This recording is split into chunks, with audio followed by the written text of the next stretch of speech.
Hello friends, good evening. कैसे हैं आप सब? उम्मीद करते हैं दोस्तों सब लोग अच्छे से होंगे और अच्छे से तैयारी भी किए होंगे। दोस्तों हम लोग पढ़ रहे हैं 10th क्लास की फिजिक्स और दोस्तों उसमें से चैप्टर चल रहा था 5th नंबर, यानी ऊर्जा के स्रोत। ऊर्जा के कौन कौन से स्रोत होते हैं, तो दोस्तों हम लोगों ने अच्छे से पढ़ाई की थी कि ऊर्जा के कौन कौन से स्रोत होते हैं। ऊर्जा का जो सबसे अच्छा और उत्तम स्रोत होता है दोस्तों, वो तुम लोग जानते हैं कि सौर होता है। सूर्य के द्वारा हमें ऊर्जा प्राप्त होती है। और दोस्तों सूर्य के द्वारा जो सनलाइट होती है उसमें भी क्या होती है, ऊर्जा होती है, जिसके द्वारा हम किसी भी वस्तुओं को आसानी से देख सकते हैं, समझ सकते हैं, उनका ऑब्जर्वेशन कर सकते हैं। अब आइए दोस्तों प्रारंभ करते हैं अपना ऑब्जेक्टिव क्वेश्चन सीरीज, जो दोस्तों हर एक चैप्टर के अंत में हम लोग उस चैप्टर से जुड़े हुए कुछ मुख्य ऑब्जेक्टिव क्वेश्चन को सॉल्व करते हैं, जो एग्जाम की दृष्टि से बहुत ज़्यादा इंपॉर्टेंट है। तो आइए दोस्तों स्टार्ट करते हैं। तो दोस्तों पहला क्वेश्चन दिया गया है निम्न में कौन बायोगैस ईंधन का स्रोत नहीं है। दोस्तों इसमें हमें देखना है कौन सा जो है वो बायोगैस ईंधन का स्रोत नहीं है। तो दोस्तों देख लेते हैं, लकड़ी नहीं है, गोबर गैस नहीं है, नाभिकीय ऊर्जा नहीं है, या फिर कोयला नहीं है। दोस्तों निम्न में से कौन बायोगैस, दोस्तों बायोगैस में ईंधन का स्रोत नहीं है। तो दोस्तों देख लेते हैं इसमें ईंधन का स्रोत यानी ईंधन किस में प्रयोग नहीं होता है। बिल्कुल इजी क्वेश्चन दोस्तों, इजी ऑप्शन दिए गए हैं, आप लोग आसानी से इनके आंसर दे पाएंगे। थोड़ा सा समझने की दोस्तों कोशिश करें। तो दोस्तों पहले क्वेश्चन का जो राइट आंसर होगा आप लोग गेस करिएगा 5 सेकंड के अंदर। उसके बाद में इसका हम राइट आंसर बताते हैं, इसका राइट आंसर क्या होगा। बिल्कुल इजी क्वेश्चन है दोस्तों। तो देख लेते हैं निम्न में से कौन बायोगैस ईंधन का स्रोत नहीं है। तो दोस्तों पहला ऑप्शन तो दिया गया लकड़ी। दोस्तों लकड़ी तो होता है बायोगैस ईंधन का स्रोत, गोबर गैस भी होती है बायोगैस की।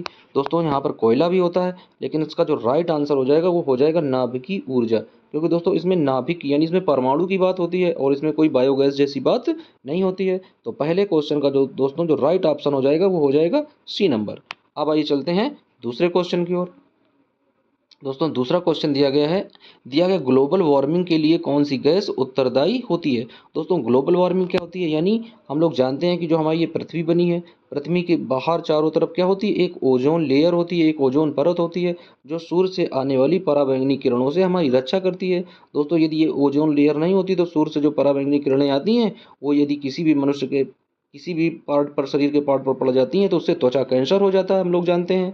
तो दोस्तों ये ओजोन लेयर जो है ये हमें सूर्य से जो पराबैंगनी किरणें आती हैं, अल्ट्रा वायलेट जो रेज आती हैं, उनसे हमारी रक्षा करती है। तो दोस्तों अब ये जो ओजोन लेयर है ये धीरे धीरे कमजोर हो रही है, यानी इस ओजोन लेयर में धीरे धीरे से छिद्र बढ़ रहे हैं, जिसके कारण मौसम में अत्यधिक बदलाव हम लोग देख रहे हैं अपने धरातल वायुमंडल में। तो दोस्तों देख लेते हैं इसके लिए कौन सी गैस सबसे ज़्यादा उत्तरदायी है। तो पहला ऑप्शन दोस्तों दिया गया है O2 यानी ऑक्सीजन।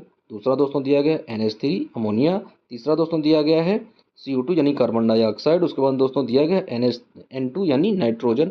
तो दोस्तों देख लेते हैं इसका राइट ऑप्शन क्या होगा। सबसे ज़्यादा प्रदूषण दोस्तों किस गैस से होती है, आप लोग अच्छे से समझते हैं और इस क्वेश्चन का अच्छे से आंसर भी दे पाएंगे। तो दोस्तों क्वेश्चन नंबर दूसरे का जो राइट ऑप्शन हो जाएगा वो हो जाएगा कि सबसे ज़्यादा ग्लोबल वार्मिंग के लिए जो दोस्तों उत्तरदायी गैस है वो है कार्बन डाइऑक्साइड। और दोस्तों हम लोग देख लेते हैं कि कार्बन डाइऑक्साइड जब हम लोग सांस लेते हैं तो उसमें भी क्या निकालते हैं, कार्बन डाइऑक्साइड गैस को छोड़ते हैं और ऑक्सीजन को अंदर लेते हैं। और हरे पौधे लगाना दोस्तों क्यों जरूरी है, क्योंकि हरे पौधे जो होते हैं वो ऑक्सीजन को छोड़ते हैं और कार्बन डाइऑक्साइड गैस को अंदर ग्रहण करते हैं। तो इस वजह से हरे पेड़ पौधे लगाना अति आवश्यक है। तो दोस्तों देख लेते हैं क्वेश्चन नंबर दूसरे का जो राइट ऑप्शन हो जाएगा वो हो जाएगा सी नंबर। अब आइए चलते हैं अगले क्वेश्चन की ओर। दोस्तों अगला क्वेश्चन दिया गया है सूर्य तथा अन्य तारों की विशाल ऊर्जा के स्रोत कौन कौन से हैं। दोस्तों जो सूर्य और अन्य तारे होते हैं उनकी जो विशाल ऊर्जा होती है वो कहाँ से आती है।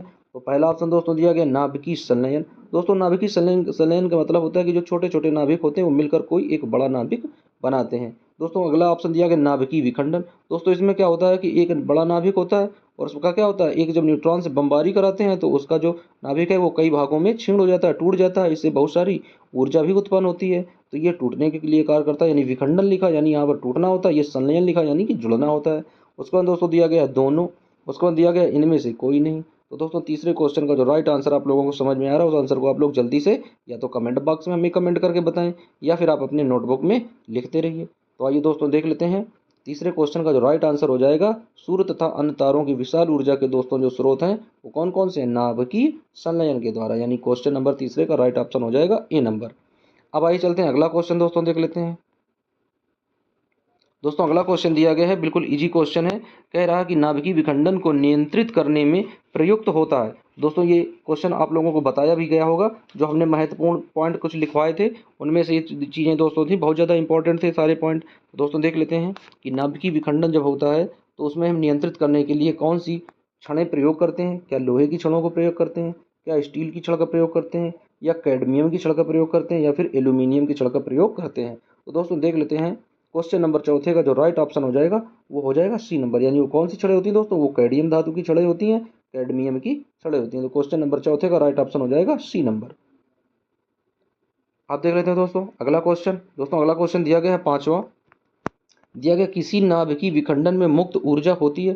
दोस्तों जब कोई नाभिक किसी एक न्यूट्रॉन से टकराने के उपरांत टूट जाता है तो वह अभिक्रिया निरंतर चलती रहती है। और दोस्तों इसका जो सबसे मुख्य एग्जाम्पल है नाभिकीय विखंडन का, तो दोस्तों वो एग्जाम्पल है परमाणु बम।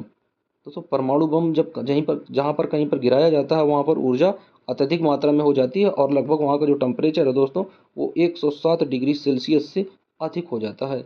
यानी इतना ज़्यादा टेम्परेचर हो जाता है कि वहाँ पर जितने भी जैव अणु हैं, यानी जो जीवन उत्पन्न करने के लिए अणु उत्तरदायी होते हैं, वो समूल नष्ट हो जाते हैं और वर्षों वर्ष तक वहाँ पर कोई भी जनजाति या वनस्पतियाँ उत्पन्न नहीं होती हैं। तो दोस्तों वहाँ पर जहाँ नाभिकीय विखंडन होता है वहाँ पर कितनी ऊर्जा उत्पन्न होती है। तो दोस्तों पहला ऑप्शन दिया गया 1 मेगा इलेक्ट्रॉन वोल्ट, दूसरा दिया गया 10 इलेक्ट्रॉन वोल्ट, तीसरा दिया गया 200 मेगा इलेक्ट्रॉन वोल्ट, या चौथा दिया गया 10 इलेक्ट्रॉन वोल्ट के बराबर। तो दोस्तों देख लेते हैं दोस्तों 10 किलो इलेक्ट्रॉन वोल्ट, दोस्तों एक बार फिर समझ लेते हैं, 1 मेगा इलेक्ट्रॉन वोल्ट या 10 इलेक्ट्रॉन वोल्ट या 200 मेगा इलेक्ट्रॉन वोल्ट या 10 किलो इलेक्ट्रॉन वोल्ट। तो दोस्तों पांचवें क्वेश्चन का राइट ऑप्शन आप लोग बताएंगे, जल्दी से आप लोग कमेंट बॉक्स में बताएं कि इसका राइट ऑप्शन क्या होगा। ए सही होगा, बी सही होगा, सी सही होगा या फिर डी सही होगा। बिल्कुल इजी क्वेश्चन है दोस्तों। आइए देख लेते हैं इसका राइट आंसर क्या होगा। तो दोस्तों उससे जो निकलने वाली ऊर्जा होती है वो लगभग होती है 190 के प्लस के ऊपर में दोस्तों होती है। तो लगभग ये 200 के करीब में माना जाता है, तो इस वजह से यहाँ पर हम लोग टिक करेंगे 200 का ऑप्शन। तो क्वेश्चन नंबर पांचवें का दोस्तों राइट ऑप्शन हो जाएगा सी नंबर। अब देख लेते हैं दोस्तों क्वेश्चन नंबर दिया गया छठवां, दिया गया ऊर्जा का सबसे अधिक प्रत्यक्ष एवं विशाल स्रोत क्या है। कोयला है, बिजली है, सूर्य है या फिर परमाणु बम है। तो दोस्तों छठवें क्वेश्चन का जो राइट ऑप्शन है आप लोग आसानी से समझ चुके होंगे कि ऊर्जा का सबसे अधिक प्रत्यक्ष और विशाल स्रोत क्या है।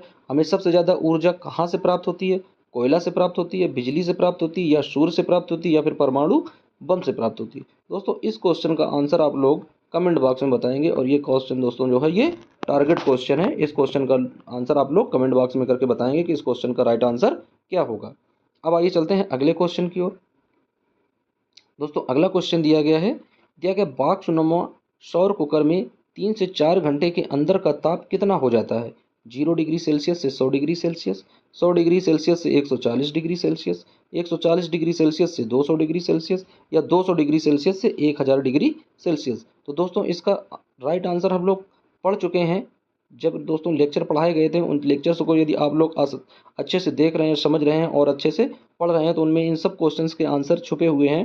तो दोस्तों बॉक्सनुमा जो सौर कुकर होता है 3 से 4 घंटे के अंदर उसके अंदर का जो टेम्परेचर होता है, दोस्तों आप लोगों को समय है 5 सेकंड का। आप लोग जल्दी से कमेंट बॉक्स में कमेंट करके बताएं कि इसका राइट ऑप्शन क्या हो जाएगा। बहुत ईजी क्वेश्चन है। 1 2 3 4 एंड 5। आइए दोस्तों देख लेते हैं अब इस क्वेश्चन का राइट आंसर। तो दोस्तों इसका राइट आंसर क्या हो जाएगा, बॉक्सनुमा सौर कुकर में 3 से 4 घंटे के अंदर का जो टेम्परेचर होता है दोस्तों वो होता है 100 डिग्री सेल्सियस से 140 डिग्री सेल्सियस के बीच में।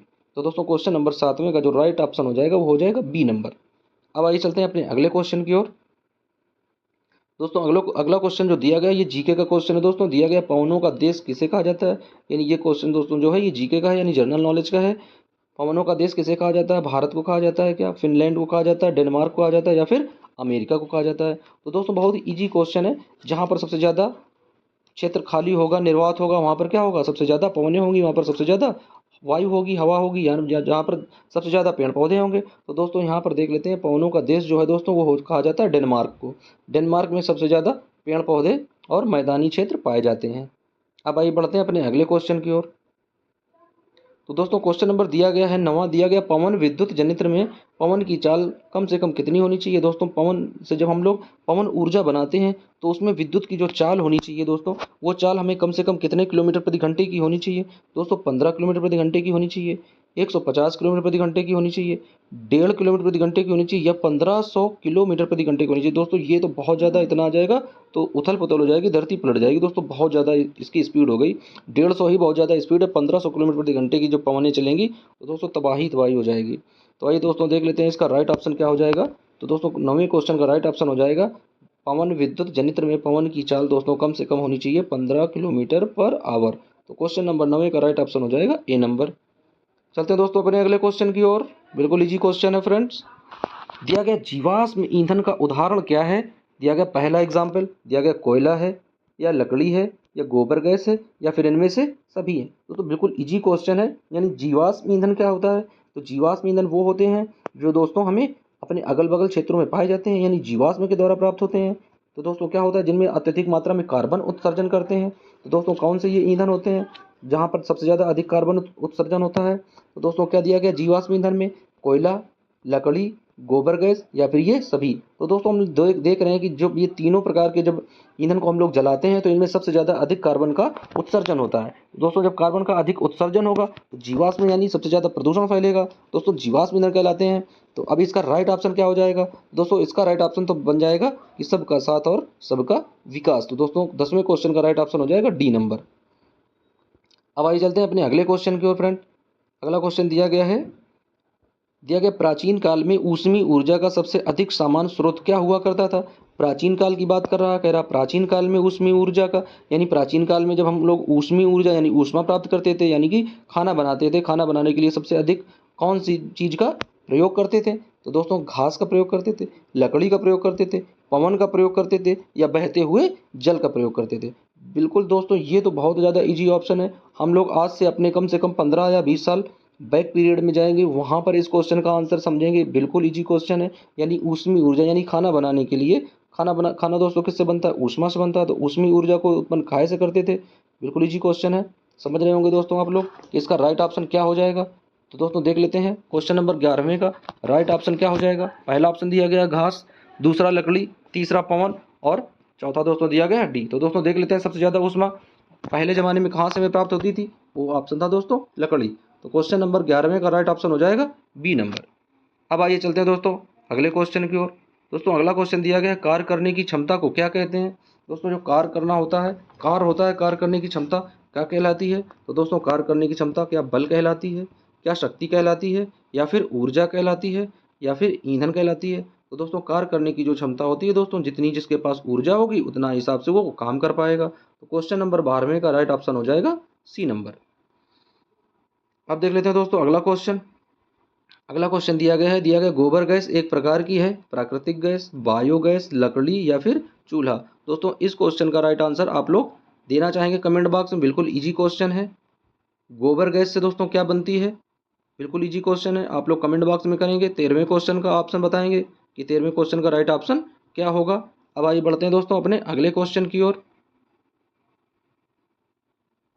दोस्तों अगला क्वेश्चन दिया गया नवीनकरणीय ऊर्जा स्रोत क्या है। दोस्तों नवीनकरणीय ऊर्जा स्रोत क्या होते हैं, जो हमें आसानी से प्राप्त हो जाते हैं, जो उत्तम होते हैं, और दोस्तों ये ऊर्जा स्रोत कम कार्बन उत्सर्जन करते हैं। तो दोस्तों क्या दिया गया, नाभिकीय ऊर्जा है क्या, सौर ऊर्जा है क्या, या कोयले से प्राप्त ऊर्जा है, या प्राकृतिक गैस से प्राप्त ऊर्जा है। तो दोस्तों हम लोग जान जाते हैं कि नवीनकरणीय ऊर्जा का जो स्रोत है दोस्तों वो कौन सा है।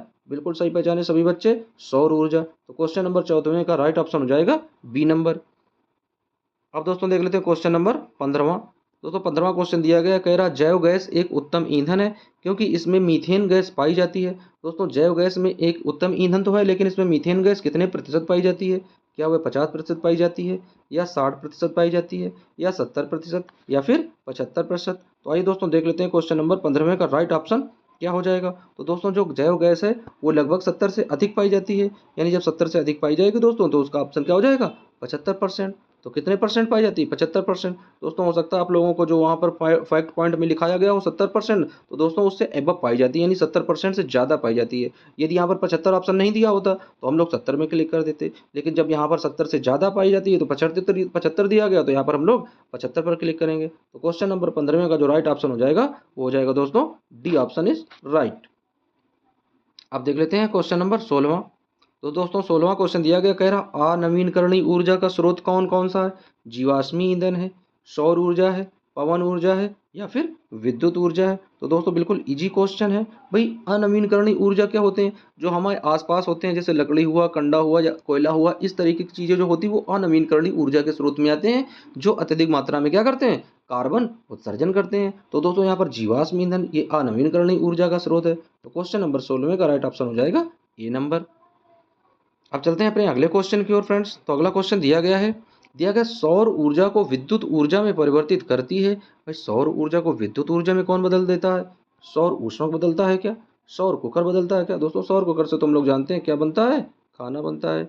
सुबह सुबह जो बच्चे पढ़ने जाते हैं उनके लिए भाई खाना बनता है, पकाया जाता है, यहाँ पर उनके लिए लंच बनता है सुबह सुबह, पकाना, ठीक है ना, खाना पकाना। तो अब अगला को आप ऑप्शन देख लेते हो दोस्तों, सौर सेल है का या फिर विद्युत मोटर है? तो दोस्तों क्या कह रहा है? कह रहा सौर ऊर्जा को विद्युत ऊर्जा में कौन बदलता है? तो दोस्तों ये तो ऑप्शन आप लोग बिल्कुल इजी है और आप लोग सब लोग अच्छे से समझ गए होंगे कि हम लोग देखते हैं कि अपने अपने घरों में जब सौर ऊर्जा लगवाई जाती है तो उसमें क्या लगे होते हैं दोस्तों? सौर सेल लगे होते हैं जो छत के ऊपर लगाए जाते हैं और उनके द्वारा क्या होती है? विद्युत उत्पादन होती है। तो दोस्तों क्वेश्चन नंबर 17 का जो राइट ऑप्शन होगा वो हो जाएगा सी नंबर। दोस्तों देख लेते क्वेश्चन नंबर 18वां दिया गया है। 18वां क्वेश्चन दिया गया है कि एक उत्तम ईंधन है, कोयला है, लकड़ी है, पेट्रोलियम है या फिर जैव गैस है? तो दोस्तों देख लेते हैं क्वेश्चन नंबर 18वें का राइट ऑप्शन क्या होगा दोस्तों। उत्तम ईंधन क्या होता है दोस्तों?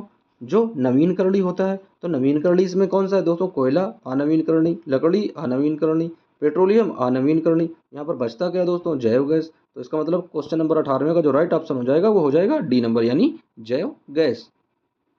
अगला क्वेश्चन दिया गया फ्रेंड्स, दिया गया है क्वेश्चन नंबर 19वां। कह रहा नरौरा नाभिकीय विद्युत संयंत्र किस राज्य में स्थित है? यानी नरौरा जो नाभिकीय विद्युत संयंत्र है वो किस राज्य में स्थित है? राजस्थान में स्थित है, महाराष्ट्र में स्थित है, उत्तर प्रदेश में स्थित है या फिर गुजरात में स्थित है? दोस्तों देख लेते हैं ये जो नरौरा वाला है भाई, नरौरा, तो नरौरा का दोस्तों संबंध है अपने यूपी से यानी उत्तर प्रदेश से। तो दोस्तों नरौरा नाभिकीय विद्युत संयंत्र कहाँ पर है? उत्तर प्रदेश में। तो क्वेश्चन नंबर 19वें का राइट ऑप्शन होगा सी नंबर। अब आइए चलते हैं अपने अगले क्वेश्चन की ओर। तो दोस्तों अगला क्वेश्चन दिया गया जीवाश्मी ईंधन ऊर्जा के हैं, यानी जीवाश्म ईंधन कौन से प्रकार होता है ऊर्जा का?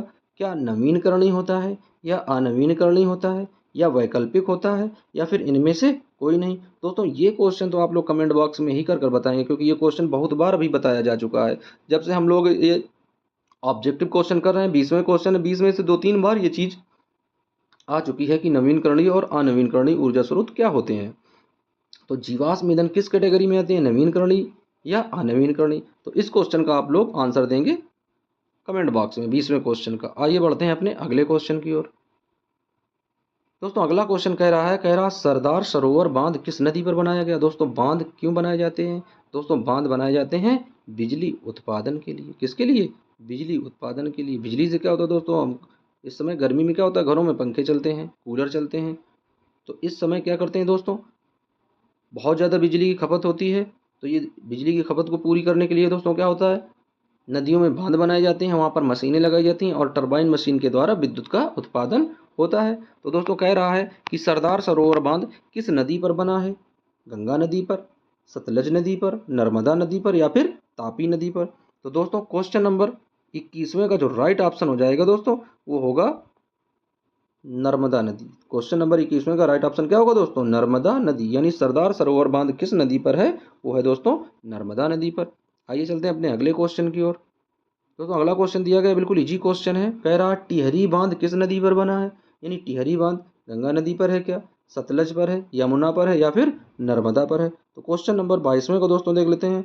इसका राइट आंसर क्या होगा दोस्तों? जहां पर ये दिया गया है टिहरी, यानी टिहरी बांध पूछ रहा है। तो दोस्तों टिहरी बांध का जो संबंध है दोस्तों, वो टिहरी बांध का संबंध है अपने गंगा नदी पर। तो क्वेश्चन नंबर 22वें का जो राइट ऑप्शन हो जाएगा फ्रेंड्स वो क्या हो जाएगा? गंगा नदी। अब आइए देख लेते हैं दोस्तों अगला क्वेश्चन। दोस्तों अगला क्वेश्चन दिया गया है 23वां। कह रहा भारत का पवन ऊर्जा विद्युत उत्पादन करने वाले देशों में कौन सा स्थान है?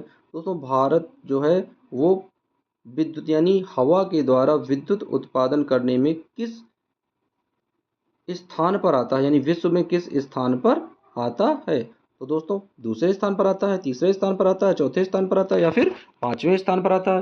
दोस्तों बिल्कुल इजी क्वेश्चन है, आप लोग यदि इस क्वेश्चन का आंसर देना चाहेंगे बिल्कुल आसानी से दे पाएंगे। बहुत इजी क्वेश्चन है। बताया भी गया है कि भारत जो है वो पवन ऊर्जा उत्पन्न करने में विश्व में कौन सी देश की पोजीशन बनाए हुए है। तो दोस्तों क्वेश्चन नंबर 23 का राइट ऑप्शन हो जाएगा 5वां नंबर, यानी डी नंबर राइट ऑप्शन हो जाएगा, यानी पांचवी कैटेगरी में 5वीं पोजीशन पर है, 5वीं कंडीशन में है। अब आइए दोस्तों बढ़ते हैं अपने अगले क्वेश्चन की ओर। तो फ्रेंड्स अगला क्वेश्चन जो दिया गया है कह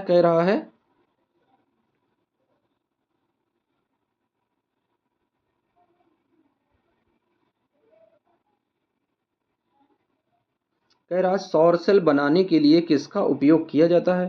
दोस्तों देख लेते हैं, सौर सेल बनाने के लिए किसका उपयोग किया जाता है। क्या लोहा लगता है सौर सेल में, या चांदी लगती है, या तांबा लगता है, या फिर सिलिकॉन लगता है। तो दोस्तों देख लेते हैं इसका राइट ऑप्शन क्या होगा। सौर सेल किससे बनाए जाते हैं, यानी जो सौर पैनल लगे होते हैं, सौर पैनल में सबसे ज़्यादा कौन सा जो दोस्तों अर्धचालक है वो प्रयोग किया जाता है। दोस्तों ये जो सिलिकॉन दिया गया है इसे देख लेते हैं, ये सिलिकॉन एक अर्धचालक है। ये क्या दोस्तों, अर्धचालक है, इसे अर्धचालक कहते हैं, सेमीकंडक्टर है दोस्तों ये। तो दोस्तों सौर सेल बनाने के लिए किसका उपयोग किया जाएगा। क्वेश्चन नंबर 24 का राइट ऑप्शन हो जाएगा friends silicon, D option is right. अब आइए बढ़ते हैं अपने अगले क्वेश्चन की ओर। दोस्तों अगला क्वेश्चन दिया गया कह रहा बांध के द्वारा स्थापित टरबाइन ज्वारी ऊर्जा को किस ऊर्जा में रूपांतरित करता है।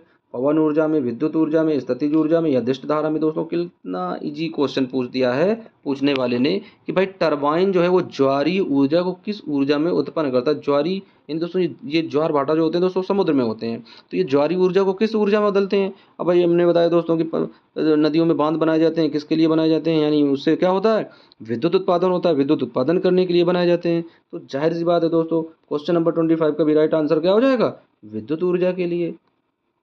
अब आइए बढ़ते हैं अपने अगले क्वेश्चन की ओर। दोस्तों अगला क्वेश्चन दिया गया बिल्कुल इजी क्वेश्चन है।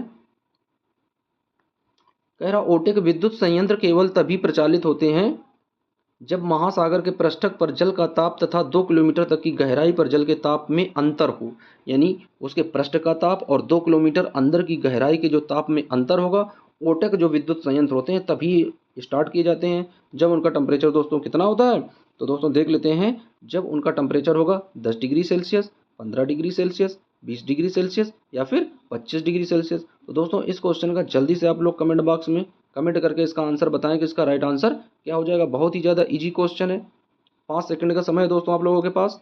अब आइए देख लेते हैं अगला क्वेश्चन, यही क्वेश्चन का आंसर, यानी ओटेक विद्युत संयंत्र में तब प्रचालित होगा जब गहराई वाले जल के ताप में अंतर कितना होगा दोस्तों, अंतर होगा 20 डिग्री सेल्सियस का। तो क्वेश्चन नंबर 26 का राइट ऑप्शन हो जाएगा सी नंबर। अब आइए बढ़ते हैं अपने अगले क्वेश्चन की ओर। दोस्तों अगला क्वेश्चन दिया गया हाइड्रोजन बम किस अभिक्रिया पर आधारित होता है। नाभिकीय विखंडन पर, नाभिकीय संलयन पर, दोनों पर, या फिर इनमें से कोई नहीं। तो दोस्तों देख लेते हैं क्वेश्चन नंबर 27 का जो राइट ऑप्शन हो जाएगा, यानी हाइड्रोजन बम किस अभिक्रिया पर होता है दोस्तों, वो होता है नाभिकीय संलयन पर। और दोस्तों जो परमाणु बम होता है, परमाणु बम कौन सी अभिक्रिया पर होता है, वो होता है नाभिकीय विखंडन पर। तो क्वेश्चन नंबर 27 का राइट ऑप्शन हो जाएगा बी नंबर। अब आइए चलते हैं अगले क्वेश्चन की ओर।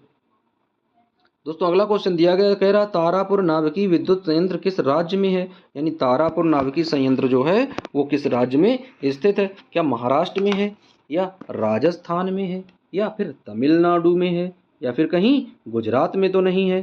तो दोस्तों देख लेते हैं तारापुर नाभिकीय विद्युत संयंत्र किस राज्य में है, महाराष्ट्र में, राजस्थान में, तमिलनाडु में, या फिर गुजरात में। दोस्तों जल्दी से इस क्वेश्चन का आप लोग आंसर आ रहा हो तो जल्दी से आप लोग क्लिक करें, उसके बाद में देखते हैं इसका राइट आंसर क्या हो जाएगा। तो फ्रेंड्स इसका राइट आंसर देख लेते हैं कि तारापुर नाभिकीय संयंत्र जो है दोस्तों वो कहाँ पर है, महाराष्ट्र में है। तो क्वेश्चन नंबर 28 का राइट ऑप्शन हो जाएगा ए नंबर। जिन बच्चों को क्वेश्चन सही निकला उन बच्चों के लिए एकदम अच्छी से इमोजी एक। अब आइए चलते हैं अपने अगले क्वेश्चन की ओर। तो ये क्वेश्चन बिल्कुल एकदम मक्खन क्वेश्चन है दोस्तों। कह रहा है राणा प्रताप सागर नाभिकीय विद्युत संयंत्र किस राज्य में है। दोस्तों इस क्वेश्चन का आंसर आप लोग गेस करेंगे और कमेंट बॉक्स में बताएंगे। बहुत ज़्यादा इजी क्वेश्चन है। राणा प्रताप का संबंध कहाँ से है, गुजरात से है क्या, तमिलनाडु से है क्या, महाराष्ट्र से है क्या, या राजस्थान से है। दोस्तों नाभिकीय विद्युत संयंत्र की तो बात छोड़ो, हमें बस देखना कि राणा प्रताप का संबंध कहाँ से है। जहाँ से राणा प्रताप का संबंध होगा भाई उसी राज्य में वह नाभिकीय विद्युत संयंत्र होगा उन्हीं के नाम पर। तो इस क्वेश्चन का क्वेश्चन नंबर 29 को दोस्तों, क्वेश्चन नंबर 29वां जो है वो छोड़ देते हैं आप लोगों के लिए टारगेट क्वेश्चन यानी इस क्वेश्चन का आंसर आप लोग कमेंट बॉक्स में बताएंगे कि इस क्वेश्चन का राइट आंसर क्या होगा। अब आइए चलते हैं अपने अगले क्वेश्चन की ओर। दोस्तों अगला क्वेश्चन दिया गया है, कह रहा है कलपक्कम नाभिकीय विद्युत संयंत्र किस राज्य में है। दोस्तों क्या दिया गया, कलपक्कम अकड़म बकड़म वाला दिया गया दोस्तों, यानी कलपक्कम नाभिकीय विद्युत संयंत्र किस राज्य में स्थित है। उत्तर प्रदेश में है, तमिलनाडु में है, कर्नाटक में है या फिर गुजरात में है। तो दोस्तों देख लेते हैं क्वेश्चन नंबर 30वें का जो दिया गया है राइट ऑप्शन वो क्या हो जाएगा। कलपक्कम नाभिकीय विद्युत संयंत्र दोस्तों कहाँ पर है, तो इसका राइट ऑप्शन होगा तमिलनाडु। यानी क्वेश्चन नंबर 30 का राइट ऑप्शन हो जाएगा दोस्तों बी नंबर। अब आइए चलते हैं अपने अगले क्वेश्चन की ओर। दोस्तों अगला क्वेश्चन दिया गया है 21वां क्वेश्चन दिया गया, काकरापार नाभिकीय विद्युत संयंत्र किस राज्य में स्थित है। तो दोस्तों देख लेते हैं, तमिलनाडु में, उत्तर प्रदेश में, गुजरात में या फिर कर्नाटक में। तो 31वें का देख लेते हैं कौन सा आंसर सही होगा। काकरापार नाभिकीय विद्युत संयंत्र किस राज्य में है, तमिलनाडु में है, उत्तर प्रदेश में है, गुजरात में है या फिर कर्नाटक में है। दोस्तों जल्दी से कमेंट करके बताएं इस क्वेश्चन का राइट आंसर क्या होगा।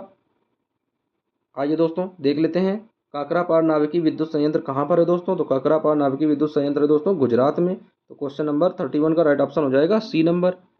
अब आइए चलते हैं अपने अगले क्वेश्चन की ओर। तो फ्रेंड्स अगला क्वेश्चन दिया गया, कह रहा कैगा नाभिकीय विद्युत संयंत्र किस राज्य में है, किस राज्य में स्थित है कैगा। दोस्तों कैगा कहाँ है, गुजरात में है, कर्नाटक में है, राजस्थान में है या फिर महाराष्ट्र में है। तो जल्दी से इस क्वेश्चन का राइट आंसर बताएं बच्चे। क्वेश्चन नंबर 32 का राइट ऑप्शन क्या होगा।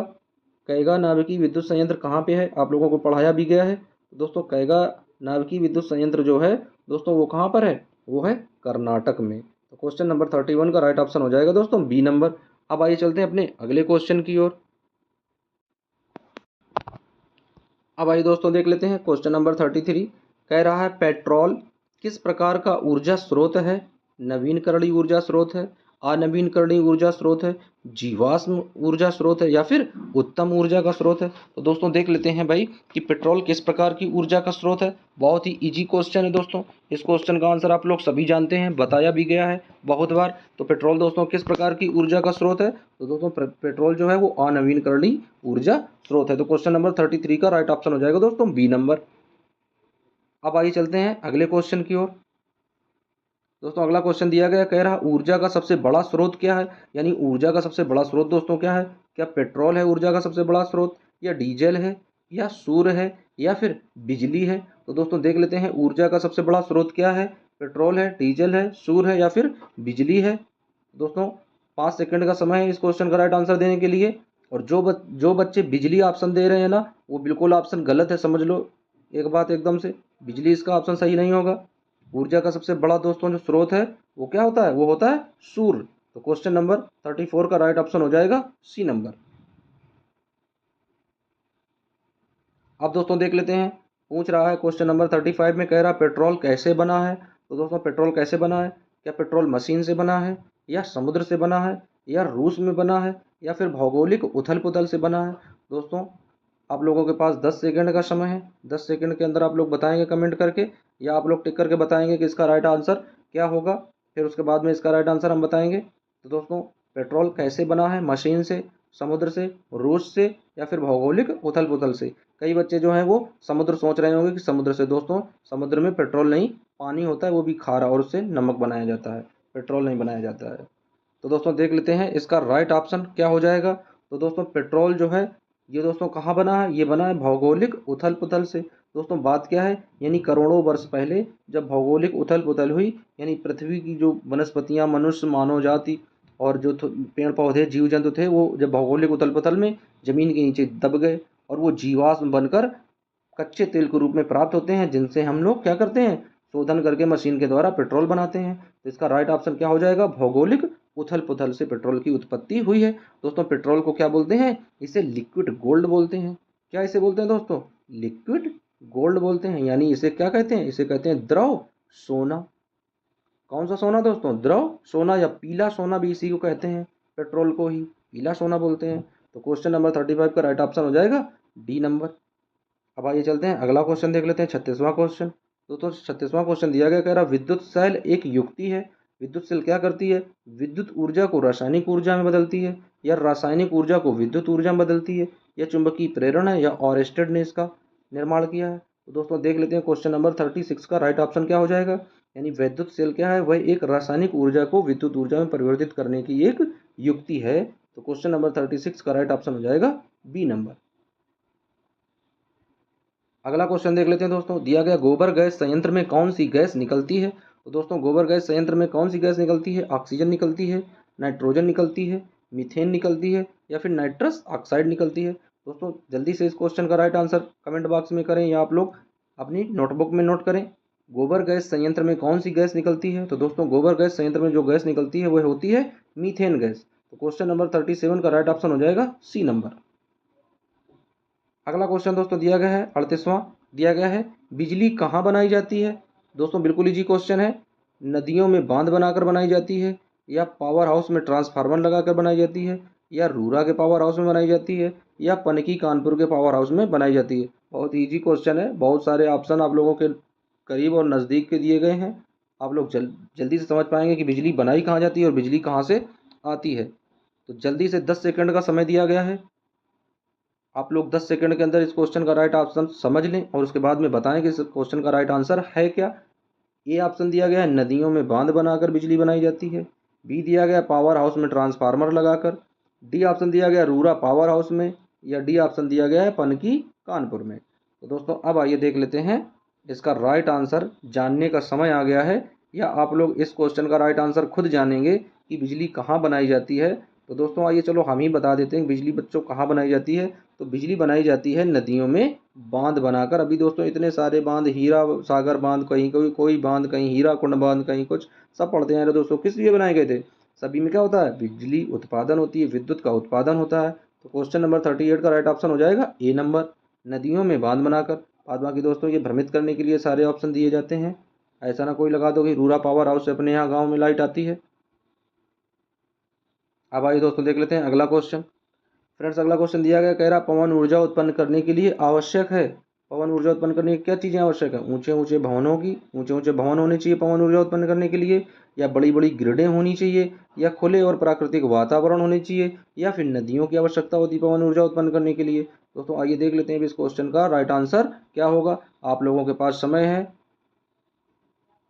10 सेकंड का समय इस क्वेश्चन का राइट आंसर जानने के लिए। पवन ऊर्जा उत्पन्न करने के लिए आवश्यक है ऊंचे ऊंचे भवन, बड़े बड़े ग्रेड, खुले और प्राकृतिक वातावरण, या फिर नदियां। तो दोस्तों अब देख लेते हैं इसका राइट आंसर क्या हो जाएगा। तो क्वेश्चन नंबर 39 का राइट आंसर होगा दोस्तों खुले और प्राकृतिक वातावरण में सबसे ज़्यादा पवनें उत्पन्न होती हैं। तो पवन ऊर्जा का सबसे मुख्य स्रोत यही है। अब आइए दोस्तों बढ़ जाते हैं अपने फाइनल क्वेश्चन की ओर और देख लेते हैं अपना अंतिम क्वेश्चन। दोस्तों अंतिम क्वेश्चन क्या दिया गया, कह रहा नाभिकीय विखंडन का एक उदाहरण है। बिल्कुल जबरदस्त क्वेश्चन है दोस्तों, और इस क्वेश्चन पर हैशटैग एकदम है। सभी बच्चे इस क्वेश्चन को अच्छे से सॉल्व करेंगे। नाभिकीय विखंडन का एक उदाहरण है, परमाणु बम है क्या, नाभिकीय रिएक्टर है क्या, लेज़र गन है क्या, या इनमें से सभी। दोस्तों बहुत आसानी से इस क्वेश्चन को आप लोग पहचानिए। इसका आंसर नाभिकीय विखंडन का एक उदाहरण है परमाणु बम, नाभिकीय रिएक्टर, लेज़र गन, या फिर इनमें से सभी। दोस्तों को क्वेश्चन नंबर 40वें का आंसर आप लोग कमेंट बॉक्स में कर बताएंगे कि इसका राइट आंसर क्या होगा। तो दोस्तों अब हम लोगों ने 5वें चैप्टर के 10th क्लास फिजिक्स के 5वें चैप्टर में ऊर्जा के जो मुख्य स्रोत से उनमें से 40 बहुत ज़्यादा महत्वपूर्ण और मुख्य टॉपिक्स हम लोगों ने कवर किए, बहुविकल्पी क्वेश्चन देखे। अब दोस्तों इसके नेक्स्ट का वीडियो जब देखेंगे तो उसके बहुविकल्पी क्वेश्चन लेकर आएंगे, और आप लोग यदि आसानी से ये चीज़ें समझ में आ रही हो तैयारी करते रहिएगा। फिजिक्स अच्छे से दोस्तों याद करते रहिएगा। जो चीज़ें लिखा दी गई हैं, आप लोगों को पढ़ा दिया गया, उनको आप लोग समय समय पर दोहराते रहें, रिवीजन करते रहें। दोस्तों रिवीजन करते रहिएगा आप लोग सही से, तो क्वेश्चन आसानी से आप लोग बना सकते हैं। अच्छे क्वेश्चन आप लोग जो भी दिए गए उनके आंसर आसानी से ढूंढ सकते हैं। यदि आप लोग रिवीजन नहीं करेंगे, दोहराएंगे नहीं दोस्तों, तो वो चीज़ें आप लोग फिर मिस करने लगेंगे, भूलने लगेंगे। तो दोस्तों आप लोग अपने ज्ञान को इसी तरीके से बढ़ाते रहिए और बने रहिए चैनल और वीडियो के साथ में। आप लोगों की सफलता ही हमारा मुख्य उद्देश्य है। दोस्तों मिलते हैं नेक्स्ट वीडियो में। और हाँ, सभी बच्चे जाने से पहले वीडियो को लाइक करेंगे और एक कमेंट करेंगे और लास्ट क्वेश्चन का आंसर दे कर जाएंगे। दोस्तों जिसके जितने भी आंसर सही निकले हों 40 में, आप लोग कमेंट करके बताएंगे किस बच्चे का कितने क्वेश्चन में से कितने क्वेश्चन सही निकले हैं। मिलते हैं दोस्तों नेक्स्ट वीडियो में, तब तक के लिए टेक केयर, बाय।